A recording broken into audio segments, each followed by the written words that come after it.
All right. So, solutions for first-time home buyers in an absolutely insane real estate market, and not insane in a good way, insane like a post-COVID, what the hell happened to the real estate market sort of way.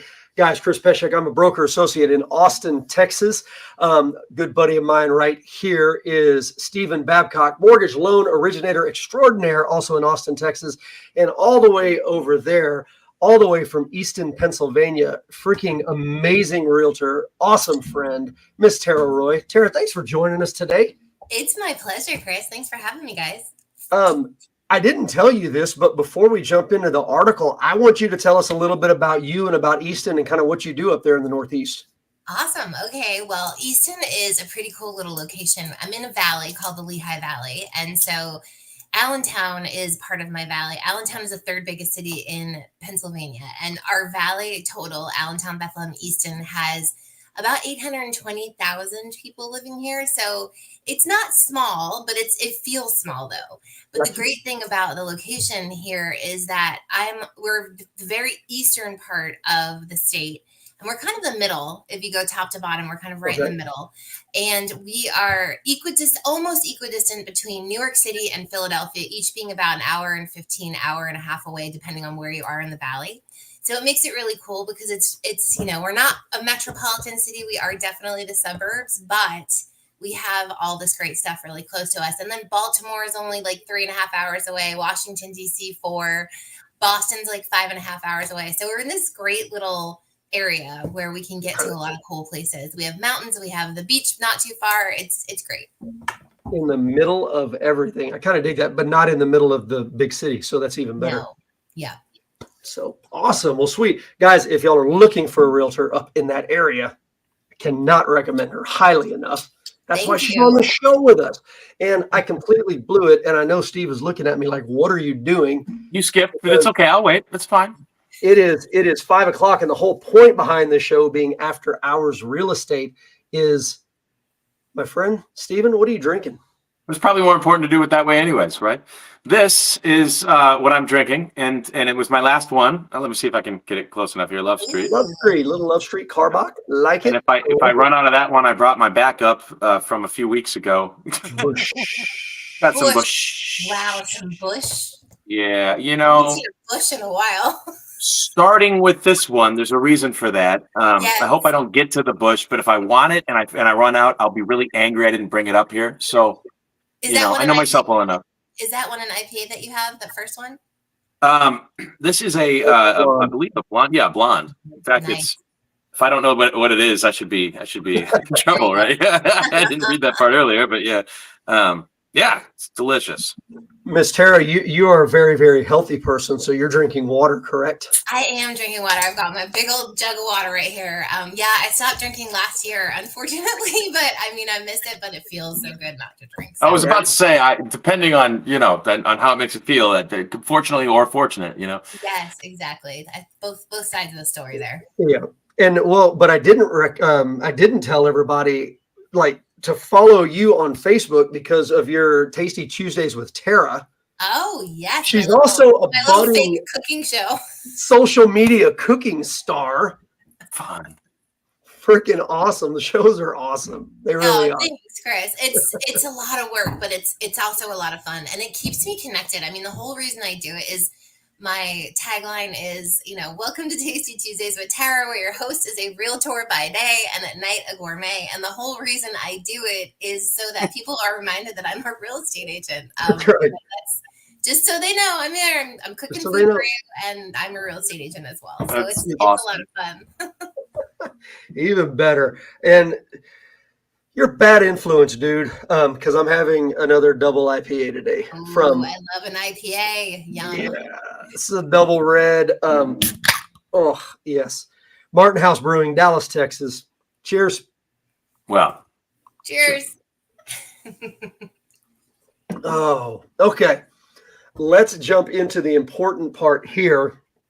Talking about first-time home buyers, because stuff has changed. Steve, you're a lender. You're going to be kind of running the vast majority of this. If I can get this thing, I am not a professional page manager like Tara is either, but here we go. It's on the screen. We're good. Awesome. Guys, what we do is we're going to read through this. We're going to talk about this article. This is coming from Yahoo Finance a couple days ago. And it's really just talking about as a first-time home buyer in 2024, what do you need to know? Before we start this, I want to ask both of y'all opinions. As a first-time home buyer, what do y'all think about this market for them right now? You go first, Tara. Oof. Well, my market is still really tough, you guys. I know that, about 2 years ago, a year and a half, 2 years ago, the market started to normalize across most of the country. It is not happening here in my market. And I think it is because of where we are so centrally located between Philly and New York. And people want to move out of the big cities. They want to have country. They want to have space. They want to have a yard. They want to have neighbors that they're not too close to.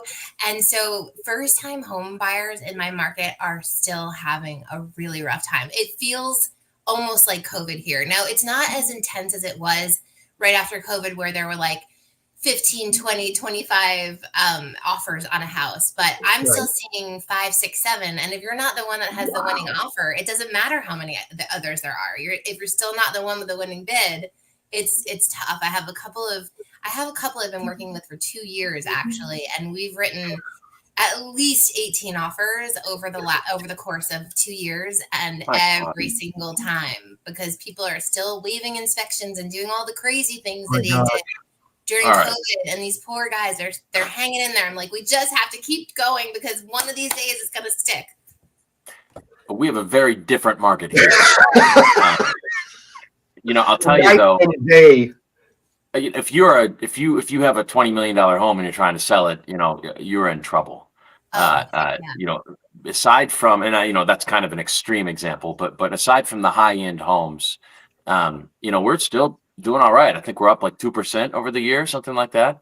And what I'm seeing is that you have a lot of homes that are just sitting on the market, or homes that get 2 or 3 offers, right? And so the other thing is the new builds. As much as I personally don't want you to go to a new build because I won't make any money, they have such great deals that I'd be a fool not to mention them. All right.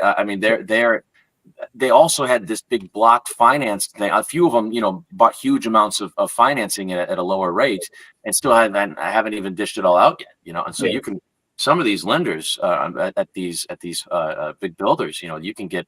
I mean, what is it today? We just saw I'm not going to the article headline. Sorry, but they'll have a far better rate. I probably shouldn't say the rate anyways, right? For all the compliance issues, right? Usually they have either a better rate or more money right now, at least in our market. And typically before COVID hit and the world kind of went crazy, the builder's lender would say, hey man, we've got great rates, great fees, all that. And then if you would show me the numbers that they presented to you, 9 out of 10 times I could match the numbers and say, look, they're hiding something here, wrap this around here, and why not buy a lower rate, et cetera, and today it's been, maybe 1 out of 10 times that I'm able to do that. I mean, they are truly beating me down into an area I cannot compete. I mean, I could give up all my commission and the branch's commission and still not compete. And still not be able to compete. Yeah, and we're not going to pay money to do do right? So at the end of the day, if I were a first-time home buyer, I would be chomping at the bit to move into a brand new home where you get the lower insurance. You don't have to worry about as much stuff, stuff breaking down because it's all under warranty for at least a little bit. Be careful on who's building the house, and that realtors can help you with that, and will if they're good. And I'm sure you are, because not all home builders are made alike. Man, I learned that the hard way. Can you say that just one more time, please? Not all home builders make the best homes, guys. Listen, like you have to make sure you're researching your home builder, because I've been through some terrible houses with brand new everything, and you're getting like nail pops and separation in between the walls and cracking, and it's in the first year. I don't know how feasible this is for most people, but if you've ever been hurt before by someone else, like specifically like an institution, right? Man, they ripped me off, that kind of thing. You want to tell the world. I think that's why Yelp even exists, is so that people can just vent and be heard, right? Yes. So if you're about to buy a house, I recommend going to the lot right next door, making sure it's the same builder, and saying, hey, how was it with your builder? Because one builder up north and the same builder down south will have completely different guys working on the home. So it could be a completely different. I mean, it's frustrating to begin with. So I'm going to stop on that. Right. But listen to your realtor. That's what I'm going to say. Listen to your realtor. But now it's a great time to buy if you're a first time home buyer. That's what I think. Okay. From that, I'm jumping off into what you were referencing, and most people probably can't see this on their screen, but this is from Mortgage News Daily. Mortgage rates are back up to 7%. That's an increase of over 0.6%, almost over 0.6 this month, and a 1/10 today. We're back up to 7%. That's what Stephen was talking about earlier. So with that said, let's talk about first-time home buyers. Saying it's a good time to be a first-time home buyer. No, really, for one thing, current market conditions are keeping possible repeat buyers on the sidelines. Not a lot of investors are buying in this environment right now, unless they have cash or they can assume loans, by the way.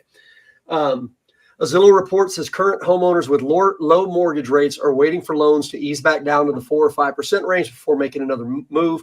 Fewer buyers chasing available listings is a good thing. But beyond that, first-time home buyers are entitled to exclusive benefits, including low down payments, credit score flexibility, home buyer grants, down payment assistance programs.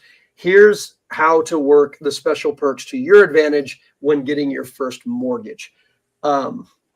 Should I just keep rolling, or any thoughts on just that first thing? Well, because people are sitting on the sideline waiting for the rate to go down to 4 or 5%, we might be sitting on that for quite some time, right? Yep. So if you're really wanting to buy a home, now is a good time to do it. You can always, and Steve will tell you this, you can always refinance when the mortgage rates drop, so you might be paying a little bit more out of the gate. But now with across the country, and again, my market is a little bit crazy, a little bit different, but across the country, people are, there's more inventory, there's more of a chance to buy houses right now.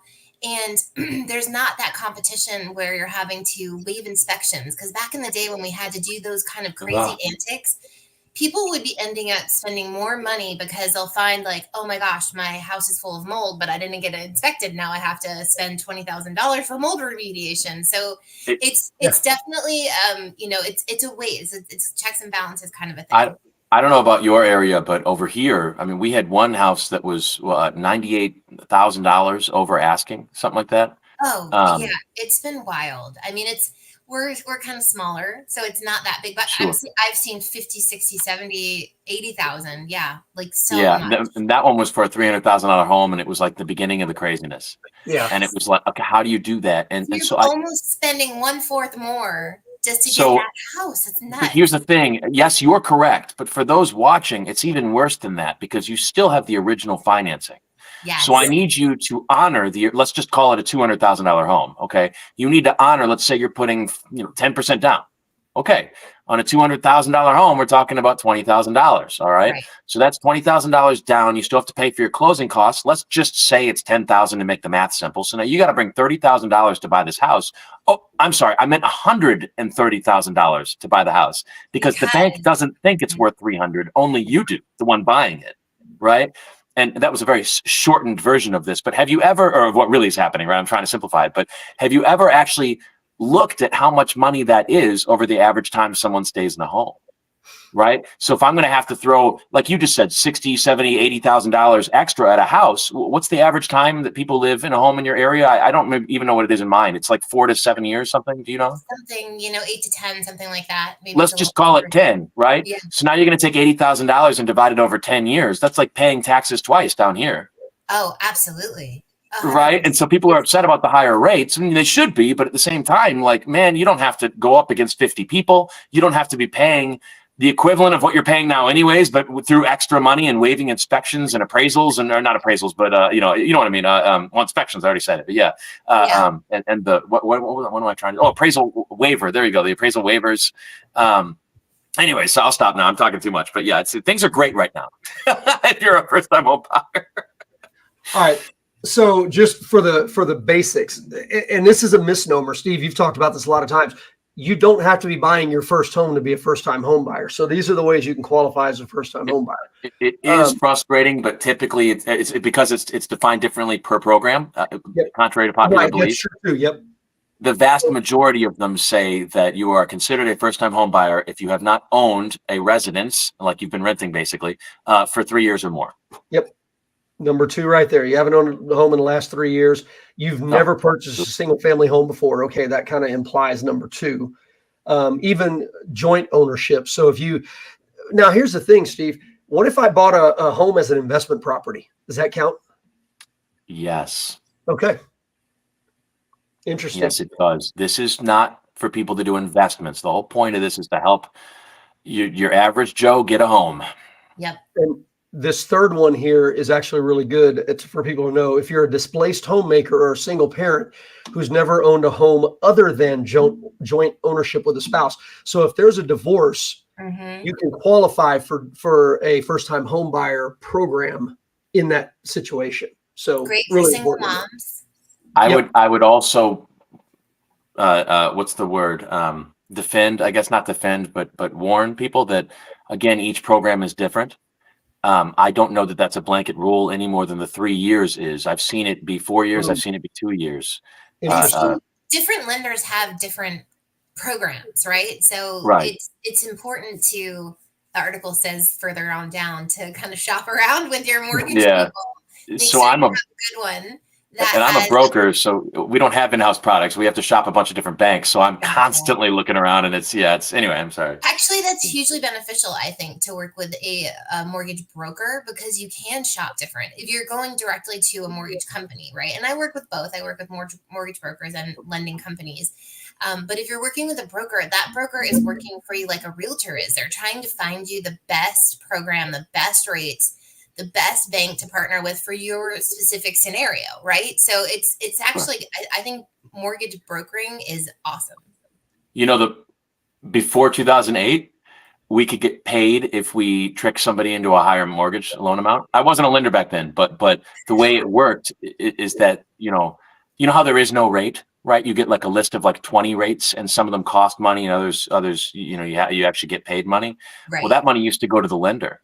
So yeah. And so today, before 2008, right? Which is why our market crashed in the first place. Correct. Around 2012, 13, whatever. Exactly. Yeah. But long story short is that there's this misconception out there that if you go to a lender and you're not shopping them, then they're going to try and give you a bad rate. But the reality is we now get paid the exact same amount no matter what rate you take. Yeah. So I could give you a horrible rate or a great rate, and I'll get paid the exact same. I just wanted to throw that out there. So that's good. That's good knowledge. People don't know that. And I wasn't lending back then, so just FYI, it's my excuse. Like, right? It's not my fault, everyone. It's not my fault. Done. It wasn't me. And we'll pop in on this again later, but you're going to be required to have a steady income and a manageable debt load if you didn't know that. Okay. Now this is coming from Yahoo Finance, so just All right. So benefits of being a first-time home buyer. If you're looking to buy a house in 2024, aiming to get your first mortgage next year, lower down payment and credit score flexibility are two of the biggest breaks you get. While 20% down has been a historical goal. Okay. It didn't say rule of thumb or anything like that, a historical goal. Because it eliminates private mortgage insurance, a fee to protect lenders from a default. First-time home buyers can make a minimum down payment of 3% of the home purchase price, and some lenders drop that down to 1%. Steve, have you seen that? Yes. Interesting. Is that like a local product, or is that federal government subsidized? I would just say they're hyper-focused for first-time home buyers, so there's really no way around it. But typically they're available through a conventional product, but it's interesting. Last time I saw it was UWM had that financing. Okay. Oftentimes UWM is one of the lenders that they shop. United Wholesale Mortgage. United Wholesale Mortgage. Yeah. And oftentimes though you can finagle the same thing with when you work with the sellers. So if you have a seller here that's been on the market for 3 months. You can often walk in and say, listen, I would like you to help me pay 3% of the closing costs. And then you can use that money towards 3% of the closing costs. Well, guess what they're saying the down payment is, right? And so, typically there's a lot of ways around this if you can get a little bit creative. Got you. Okay. If a low credit score is your financial hurdle, first-time home buyers can get an FHA loan with a FICO credit as low as 500 with 10% down, or 580 with 3.5% down, or a conventional loan with a score as low as 620. Either of you have any thoughts on Yes. buying a house with that low of a credit score? I'm sorry. Please go first before I keep talking, because I feel like I'm taking over everything. But I definitely have a feeling on that because it makes me angry. What makes you angry? Which part? Well, I hate the scores, right? Because people then come to me and they say, well, I have the 620. Okay, well, look, and I have to be careful how I say it, right? But if you have a score definitely in the 500s, it wasn't just from a couple late payments, right? Right. If you get a score that's in the 500s, then there's a reason for it. Usually there's collections. There could be, missed payments on rent. That is the kiss of death, right? Don't miss your rent or your mortgage payment, people. Please miss a car payment first. At least if you're trying to buy a house, right, Sure. later on, we do not want to see that you're missing rental or mortgage payments. Right. But people will say, well, I got the 500 score. Okay. Yeah, but we've got 6 collections and a missed child support payment on there, right? And so there's a reason for it. So the score isn't everything, because yes, the score can get you there if you don't have any other blemishes, but that's impossible, because how did you get that score without the blemishes? You wouldn't have that score without the blemishes, and they're looking at the blemishes, right? So we're talking, when you look at the 500 credit score, I bet you 2% of the population of people out there with a 500 credit score qualify. Oh, wow. So it's disingenuous to say that you can qualify at 500 just because technically the non-flammable plate can light on fire if you hold the flame there for 20 hours, right? Doesn't mean you should probably do it, right? And by the way, and the same logic applies for the financing. If you have a 500 credit score and you're upset about the rate, I mean, let me rephrase that. You're going to be upset about the rate. You're going to be upset about how much money you have to bring. It's going to be ugly, like nasty ugly. And you don't want to do it. You just don't.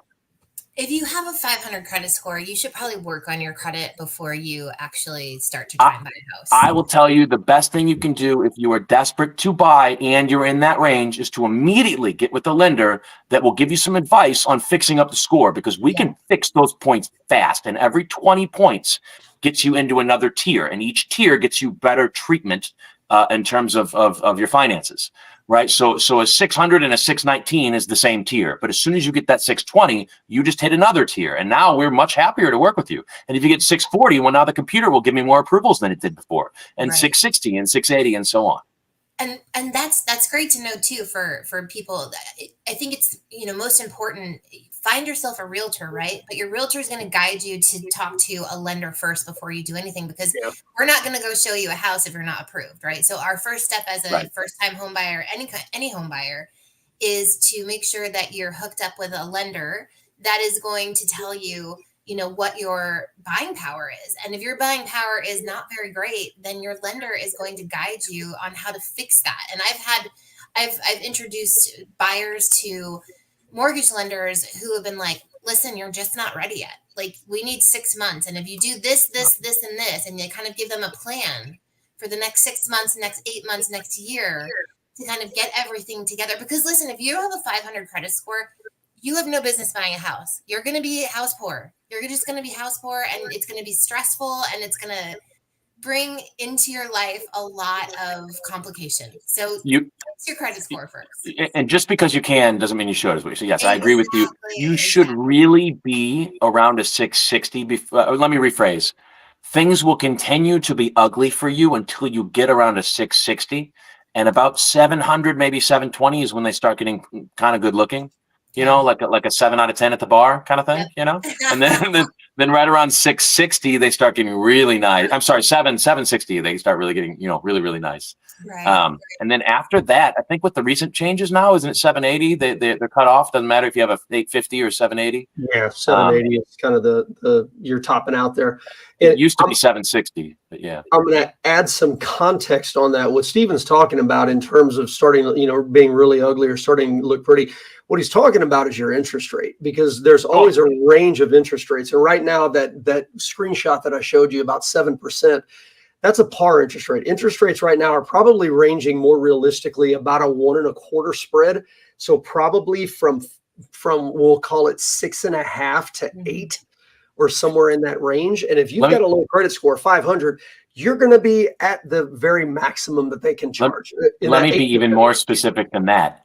In order for you at that range, that score, that range, to get the bank to work with you, you must lower the risk that the bank is seeing to lend you money. or feeling, right? So they can't be feeling that much risk. So yes, a higher rate will make them feel better, but if you're going to move out, they're stuck with the house, right? And they don't want to own houses. They want to get the payment from you. One of the other ways to make them feel better is to bring a bunch of money. So, oftentimes with that low score, we can solve the problem by adding, 35% down and giving you an 8.5% rate when the rates are 7, right? That kind of thing. Again, that's what ugly looks like. You don't want to do it, right? It's way worse than 3% down. He didn't just quote you a rate. He was giving an example. Yes, I was absolutely giving you a worst case example and an obnoxious one at that. So that is absolutely me not quoting rates. Yes. All right. Stay compliant, people. That's right. That's right. Another big benefit of being a first timer, the government and nonprofit first time homebuyer programs that provide closing cost assistance and down payment assistance. These loan programs empower potential homeowners from all walks of life: teachers, first responders, Native American borrowers, public housing residents, low and middle income households. While many programs involve loans or tax credit, you might also qualify for a first time homebuyer grant that you don't have to pay back. HUD, Housing and Urban Development, offers resources for first-time home buyers to find assistance programs that they might be eligible for. State housing finance agencies can also provide additional information for homeownership programs. And then you have employers that offer down payment assistance programs. So thoughts on programs. And Steve, I know you're going to have a ton of thoughts on these. I'm going to kind of lead off with this. Guys, like most things in life, if it seems too good to be true, it's not. And B, if you're not paying for it up front, you're paying for it somehow. So fully understand your program and what limitations it places on you selling your house down the road. So I'm just going to start with that. I'm going to let y'all take over. Well, let me just say that for me, because my market is a little bit different, it's government assisted loans are a lot more difficult to get accepted in my market because it puts it on the seller that they have to make all these changes to their home before the loan will be funded, right? So anything that's a VA, that's an FHA, that's a USDA, like they come in with their restrictions on how a house can be. So if you have peeling paint and your house is built before 1978, that the seller is going to have to scrape all that paint and repaint it so that it's, ready for the buyer to buy. And that makes it a little bit challenging when it makes it challenging for anyone coming in with a US government loan in my market. So right now, cash and conventional loans in my market are kind of what's winning everything. And it's sad to me, especially because I want the veterans to be able to get any house they want. They've put their life on the line for our country, right? They should not have to go through all these hoops. They should be way above conventional loans and be able to get into homes. But it's just not the way it is, unfortunately. I'll tell you, there's a huge misconception on VA loans these days.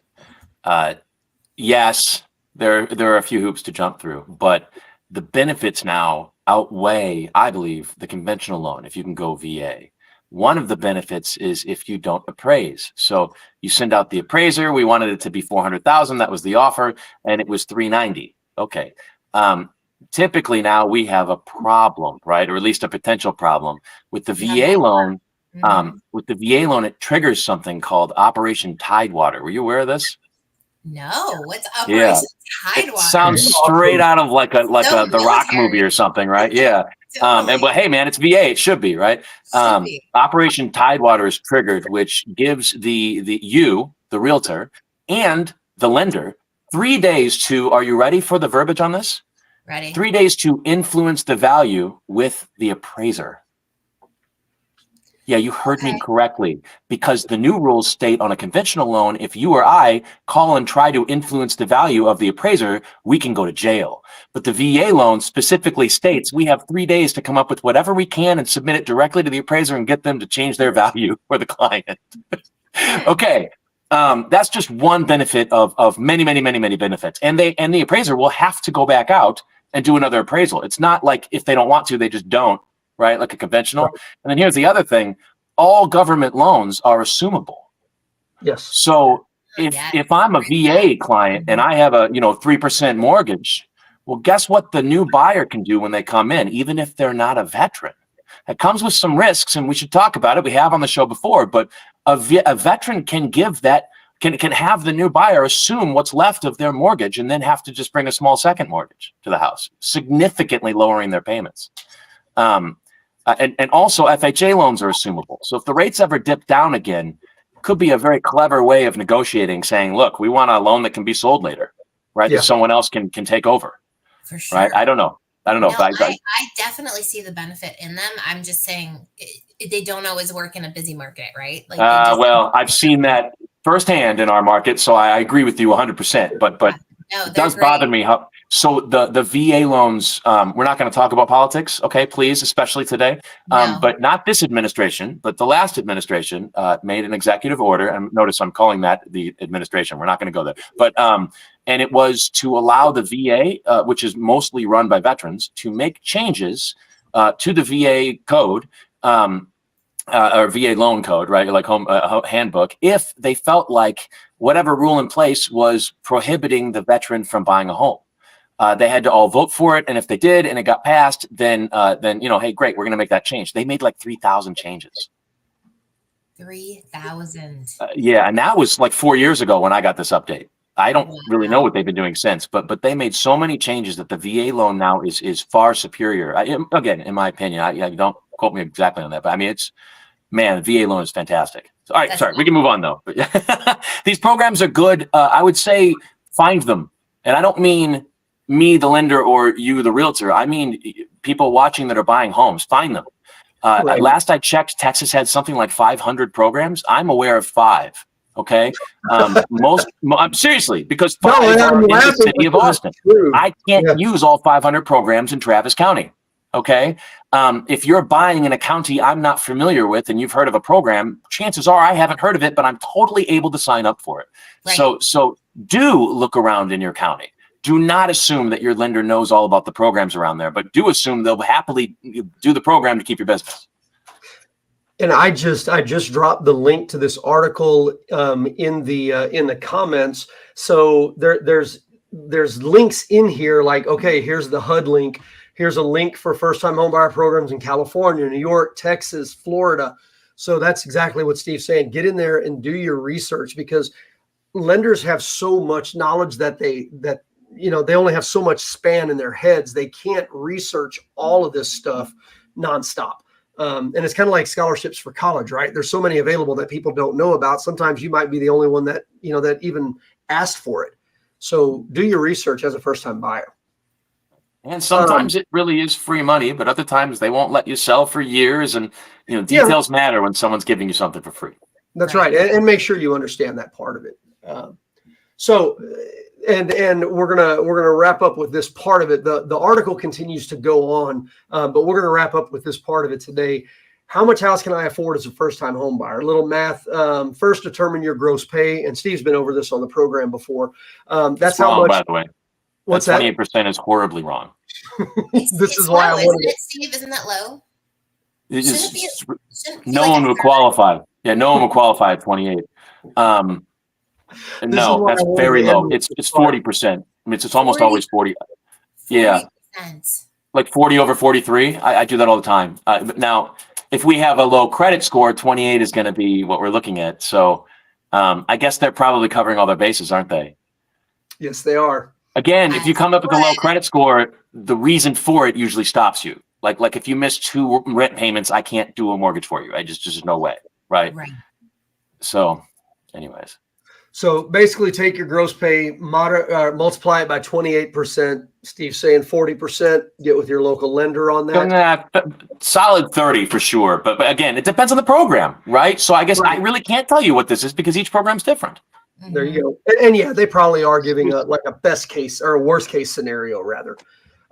Result is generally the amount the lenders are looking for when they're considering all of your housing expenses, monthly mortgage payment, homeowners insurance, taxes, everything else. Just to be sure you're in a home buying pocket, multiply your monthly gross pay by 0.36. That's the preferred amount of all your monthly debt, housing, plus things like vehicle, student loans, monthly minimum payments, and credit cards. Typically, again, that's your DTI. That's what they're talking about, calculating your debt to income ratio. And again, 42, potentially 45, potentially 50 in some government programs, right? Or higher. Okay. I've seen VA go far higher. Again, offsetting factors, a little down payment goes a long way.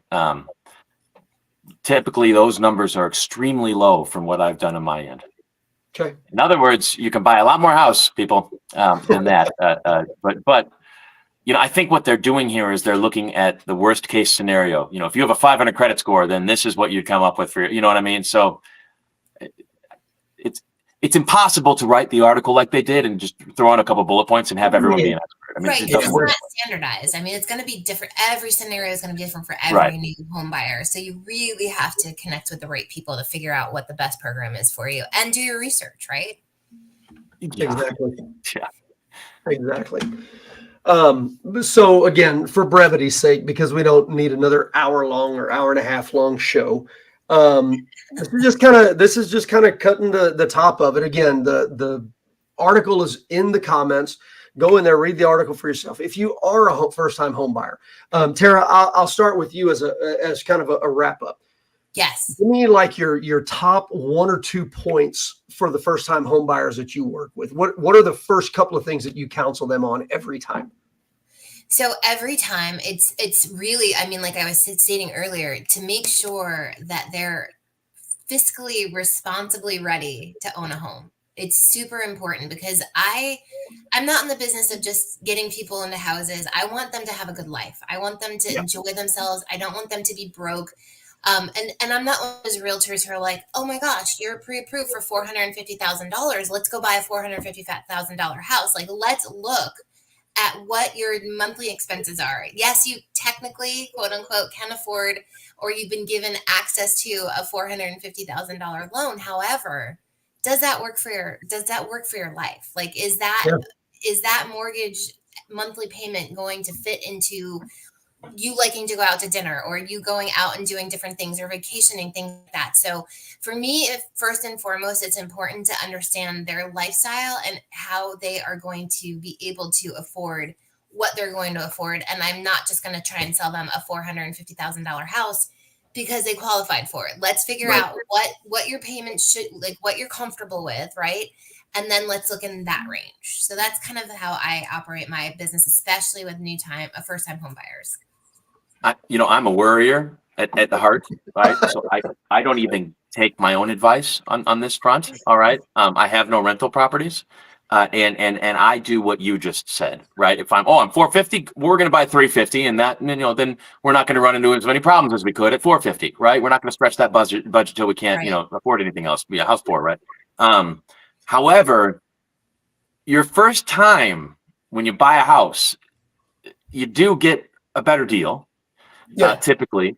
And if you buy a 2-family, known as a duplex, otherwise, right, known as that, a 3-family or 4-family, you can move into one of those units and call the rest of it a residential property, not an investment. Now, what's the difference? If it's an investment property and you're not living there and you're going to rent it out, then you've got to put at least 20% down, sometimes more. But if you're going to live in one of those unit A, B, C, or D, right, or A or B or whatever it is, then we consider it your property. Absolutely. And that is, if you can find that as a buyer, you can. Most can't. Right, most can't, and most people are too nervous. I am too. I'm too nervous. I don't take my own advice. But if you can. That is so beautiful, right? Because how long do you have to live in that house before you can make the unit that you're living in? So say you have a 4-unit, you're living in 1 unit, you're there for 3 or 4 years, and you're like, okay, my mortgage is paid for because I've got, apartment 2, apartment 3, apartment 4 paying for my mortgage. Now I'm ready. I've pocketed all this money because I've made more than what. Here's a secret. Here's a secret. Yeah. To do the 4-family, the 2-family is easy, and it allows people to get in over their heads. Okay. The 2-family, we get to take the rental, and it depends on the loan type. And so don't quote me on. I mean, not everyone is going to qualify this exact same way. Okay. However, hang on, time out. You said 2-family twice. You meant to say the 4-family can allow you to get in over your head quickly. The 2-family can. Oh, okay. With the 2-family rental, we take 75%, of unit B, let's say, right? You're going to move into unit A. So we can take 75% of what unit B is paying and use that as your own income and move you in. Great, cool. Whatever the mortgage is, that's what it is. If you qualify, go ahead. On the 4-unit properties, we have to make sure that the other 3 units exceed the mortgage payment, or meet or exceed the mortgage payment. So it has a built-in security, whereas the other one doesn't have enough units to justify something like that. But if you get into a 4-family, assuming the rental market doesn't drop like a rock, you are getting into a solid investment where just 3 of the 4 units will pay the mortgage. And when you move out, you should then make profit. Wow. It's if I was not a real estate agent when I moved to this area from New York City at all. I had no idea, right? But if I knew then what I know now, because God, I say that all the time. It makes me crazy because we have this adorable little downtown in Easton, Pennsylvania. It's on, it's at the convergence of 2 rivers. There's a lot going. There's a lot of growth. We could have bought probably a 4-unit building for what we ended up paying for our single family home. But if every young person made it their goal to buy a duplex, a triplex, I think it's called a triplex. I've never actually seen one, or a quadplex, right? Quadplex. Yeah, but I mean, yeah, that sounds like a weird, so workout or something. No, anything actually over 4 families because of the contract, right? Anything over 4 families, right? or 4 units, you can't do. Yeah, but or you can, but it's different. But yeah, I mean, if everybody's goal was to get one of those, I mean, can you imagine how different your life would be? And then the other thing I want people to think about, if you're old enough for this, go back 15 years and think about what you were paying in rent, right? Or 30 years. Think about what you were paying 30 years ago in 1994 in rent, right? It wasn't what you're paying today. I guarantee it. What'd you say? I wasn't born yet. Oh my God. I wasn't paying rent. $300 a month.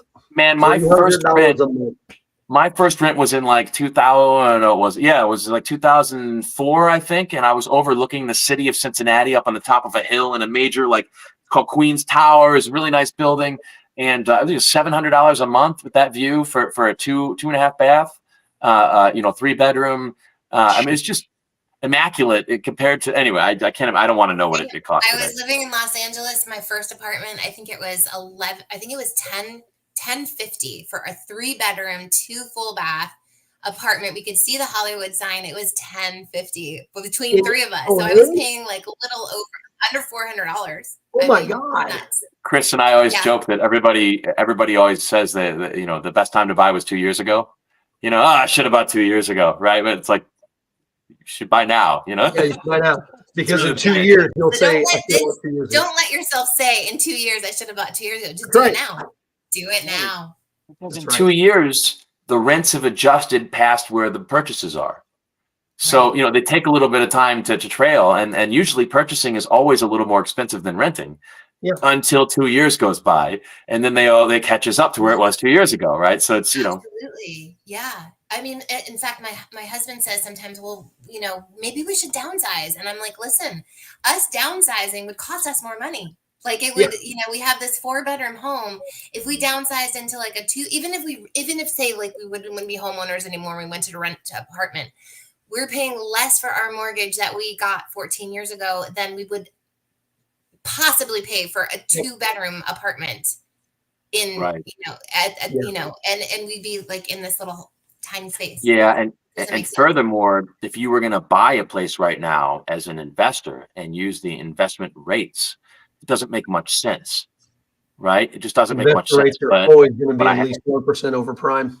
What I have to say about that is just wait 2 years. Yeah. Yep. That's true. Just have some patience is what we're trying to say. It all catches up. Do it now, but have patience when it comes to you'll see it happen in 2 years. And we've got food, water, and shelter here, right? Those are not going to go away. So as much as people want there to be a crash so they can jump in, I think, what do we show? 9% of the time it's a bad investment to own a home, and the rest of the time, 91% of the time, it is a great year for you. That's right. Yeah. That's right. Yep. So I'm just gonna reiterate a couple of things. As a first-time home buyer, 1, get a damn good agent. 2, get a damn good lender. 100%. And 3, do your research and increase your credit score. Because even though you can buy something with terrible credit, doesn't mean you probably should. Yeah. So anyway, Be Tara, careful out there, home buyers. be careful. Be careful. Yeah, and if you do have that low credit score, beware of the person that says you should buy. Isn't that just God? Maybe we shouldn't talk like this. Honestly, I probably shouldn't talk like this, but there's that But it's fine line honesty. between yes, you qualify and yes, you're being taken advantage of, right? And Yeah, and exactly. But it's just honesty. trying to and help. that's The kind of what spirit we of do. this is me trying to help. There you go. There you go. That works. Tara, thank you so much. Thanks I for having appreciate me, you guys. being It on was with fun. me. Thanks for Guys, coming. again, go. Tara, what's your business YouTube where you run? I mean, Facebook where you run your Tasty Tuesdays. So it's Tara Turzan Roy. I run it on my personal page. Because there's more. I've over almost 4,000 people on my personal page. It's hard to get your business page up to that many people. So, I can put it in the chat. I was just putting it in there. Is it TURCZYN? Yep, that's it. Yep, it's There a you public go. page, but it's it's my private profile, not my business page, because and it's fun. So I love when people come and commentate with me. So join me, cook with me. Awesome. And learn how to cook something good. Yes, All right, I guys. make delicious food. It looks awesome. It really does. Every Monday, this is what we're doing, guys. If you've got questions after the fact, make sure you jump in and ask them, because we look at. I mean, this is on our social media stuff. We look at this stuff, so make sure you ask questions if you got them. Steve, we'll see you next week. Tara, I don't know when I'll see you, but as always, I can't wait for a Tara hug. I can't wait for a Chris hug too. The best. Thanks, guys. Bye. Thank you.